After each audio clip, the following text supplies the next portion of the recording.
What happens when two of the most outspoken figures in America sit across from each other with no script, no filter, and zero intention of holding back? The atmosphere was so charged you could practically feel it crackle. What began as a routine late-night interview quickly spiraled into one of the most intense clashes ever aired live on TV. But before we break down the chaos, make sure you tap that subscribe button and tell me in the comments whose side you're taking. Because trust me, you're going to have one. The studio was electric with anticipation. Jimmy Kimmel strolled out to roaring applause. That trademark grin spread across his face as he waved at the audience.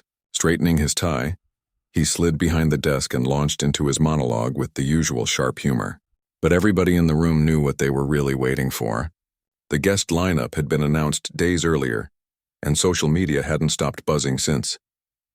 Donald Trump was about to step onto Jimmy Kimmel Live, and no one had any idea how it would go. As Jimmy wrapped up his jokes, he turned toward the camera with a sly sparkle in his eye. All right, he said, gesturing for the audience to quiet down. Our guest tonight needs no introduction. Businessman, reality star, president, and now brave enough to sit here with me. Please welcome Donald Trump. The band struck up as Trump walked out, both hands raised high in his signature wave. The crowd's reaction was a cocktail of cheers, boos, and hesitant claps. He made his way to the chair, gripping Jimmy's hand with his famously firm shake before settling in like a man completely at home. Donald Trump, welcome, Jimmy said, leaning back. Jimmy, great to be here, Trump replied, nodding. You've got a terrific audience. Really fantastic. Well, thank you, Jimmy responded, his voice already tinged with skepticism. I've got to admit, I'm a little surprised you showed up. We haven't exactly been best friends, Trump chuckled, low and deliberate. No, we haven't, but you know what? It's important to talk with everyone, even people who don't agree with you. That's America. Free speech. Different opinions? Free speech, Jimmy echoed. Well then, let's start with yours.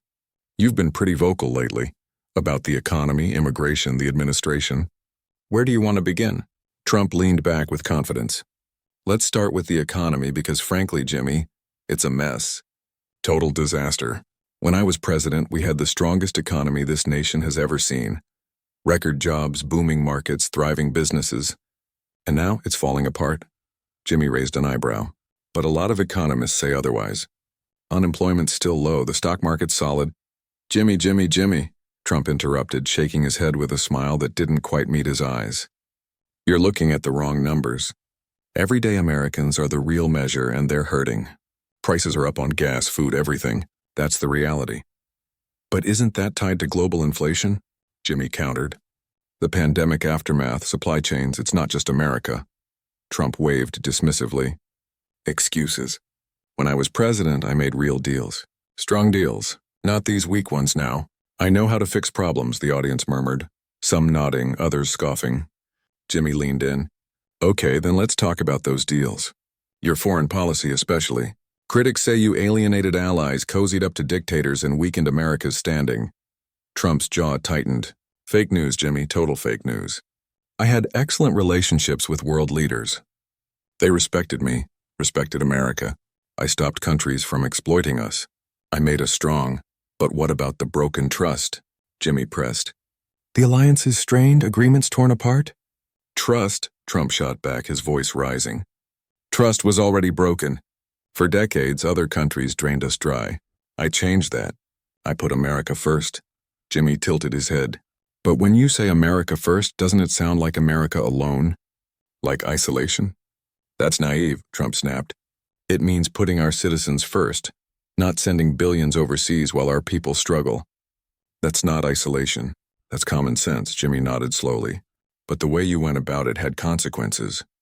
Real ones. Everything has consequences, Trump said, leaning forward. But I wasn't afraid to make tough calls. That's leadership. Then let's talk leadership, Jimmy cut in. Specifically, January 6th. The studio's energy shifted instantly.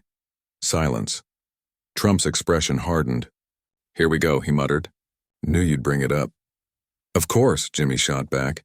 It was historic. The Capitol stormed, lives lost. You were president. You told them to march. I told them to march peacefully, Trump snapped.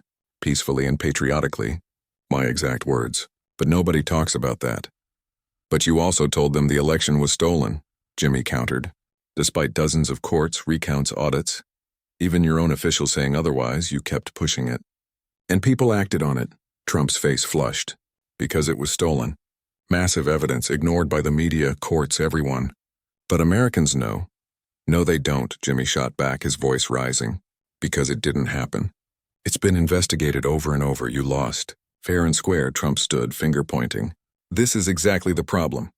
People like you sit in a studio thinking you know it all, but you don't. Jimmy stood too, meeting his glare. I know facts, evidence, and you can't invent your own reality just because you don't like the truth. The crowd erupted, shouting, clapping, divided. The tension was boiling. You lied, Jimmy pressed, and those lies had consequences. Deadly ones. I never lied, Trump growled. History will prove me right. Right now, Jimmy said firmly. You're wrong. I'm never wrong, Trump shot back flatly. I see things others can't. That's why I won before, and that's why I know the election was stolen. Jimmy sighed, trying another approach. Okay, say you're right. What did you want January 6th to achieve? Trump sat back down, calmer.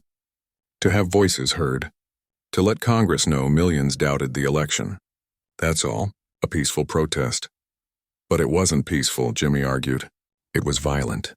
Officers attacked. Lawmakers threatened. That's an insurrection. Strong word, Trump smirked. That wasn't an insurrection. That was a protest that got out of hand. Most were peaceful, patriotic Americans. Jimmy's disbelief was clear. They tried to overturn voters' will. How is that not an attack on democracy? Because democracy was already attacked, Trump fired back. The stolen election was the attack. January 6th was people defending it. Jimmy stared. Do you really believe that? With every fiber of my being, Trump said instantly. Then we have a problem, Jimmy muttered. Because if you and your supporters believe that, we're living in separate realities. How can democracy survive without agreement on basic truth? Maybe the problem isn't me, Trump countered coldly. Maybe it's the corrupt system you defend. Or maybe, Jimmy leaned in, it's a man who can't accept losing. Trump's eyes burned. My ego, I built an empire. I beat the odds. That's not ego. That's strength. There's a line between confidence and delusion, Jimmy replied. And you crossed it. Trump laughed bitterly. Weak? I've taken more attacks than any president, and I'm still here. That's strength. Strength for what? Jimmy asked. For the country or just yourself? I fight for truth, for justice, for the millions cheated, Trump said. No, they weren't cheated, Jimmy pleaded. You're the one cheating them. Out of reality, Trump sneered. You think you own it. You're just a late-night host, not a truth-teller. And you're a man who'd burn everything down rather than admit defeat, Jimmy shot back. Trump leaned closer, colder now. You live in a bubble, Hollywood, elites, you don't know real America. I talk to people too, Jimmy said defensively. But facts don't change just because you spin them. Trump crossed his arms. Facts can be twisted. Same data, different stories. You only see it your way. Jimmy rubbed his forehead. Your supporters, don't you owe them honesty? I give them honesty every day, Trump insisted. I say what the media's too scared to say. But what if it's not true? Jimmy asked. I believe it's true, Trump snapped. I fight back always. Sometimes you're just cruel, Jimmy replied. If you can't handle heat, don't enter politics, Trump said sharply. But you were president. That role demands more, Jimmy pushed. I was judged harder than anyone, Trump replied. Hunted from day one. You weren't a victim, Jimmy argued. You were the most powerful man in the world. And the most attacked, Trump shot back. Jimmy exhaled deeply. If every criticism is fake news, aren't you just discrediting accountability? Or maybe I'm right, Trump said coolly. There's a difference between bias and lies, Jimmy replied. Evidence matters, Trump smirked. And you only trust establishment evidence. Jimmy's frustration grew. Even if journalists disliked you, that doesn't make your claims true. You still lost, Trump tilted his head. How do you know you're not the one deceived? Because thousands of experts reach the same conclusion, Jimmy replied. Isn't it more likely you're wrong than all of them? They're all part of the system, Trump retorted. Trump rose once more, calmer now but sharper. I thought maybe we could talk, but you're just another smug host. And you're just a man who never takes responsibility, Jimmy shot back. I don't make mistakes, Trump said coldly. I make decisions. You know what's unpopular? Jimmy countered. Lying, inciting violence. Undermining democracy. That's not leadership, it's dangerous. Trump pointed at him. Be scared of weak